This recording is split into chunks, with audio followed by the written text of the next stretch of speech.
నేత్రాశ యొక్క సమస్య. ఏది నా కన్ను చూసిందో, నా కంటికి ఏది ఇష్టం అనిపిస్తుందో అది నాకు కావాలి అనే తత్వం. బైబిల్ సెలవిస్తుంది, నీ దేహమునకు దీపము కన్నే కనుక నీ కన్ను తేటగా ఉంటే నీ శరీరం అంతా కూడా వెలుగుమయమై ఉంటుంది అన్నాడు. మన కన్ను నేత్రం ఎవరైతే తేటగా ఉంటుందో, అంటే చూసే కోణం కరెక్ట్గా ఉంటుందో, అప్పుడు ఆటోమేటిక్గా మన శరీరం అంతా కూడా వెలుగుమయమై ఉంటుంది.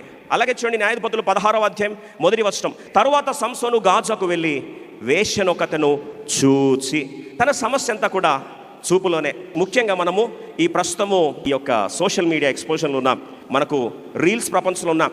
ఇట్లా ఏలు ఎప్పుడు ఇట్లా కలుతూనే ఉంటుంది, అవునా కాదండి? మనకు రీల్స్లో ఎంతసేపు కూర్చుంటాం కూడా మనకు తెలియదు. ఆటో స్క్రోలింగ్ మోడ్ అంటే పాపం మీరు ఏలు ఎందుకు కష్టపడతారు, ఆటోమేటిక్గా అదేమవుతుంది, నెక్స్ట్ రీల్, దాని తర్వాత నెక్స్ట్ రీల్. నువ్వు బాగుపడ్డానికి కాదు, మనకు కంటికి ఏది చూడడానికి మంచిగా అనిపిస్తుందో వాటి వెంటనే చూడాలి అని ఆశ. వీడియో గేమ్స్ కానీ, సోషల్ మీడియా ఎక్స్పోజర్ కానీ, కొన్నిసార్లు ప్రసంగ గ్రంథం 1వ అధ్యాయం 8వ వచనం అంటే మన కన్ను ఎంత చూసినా సరే దానికి తృప్తి.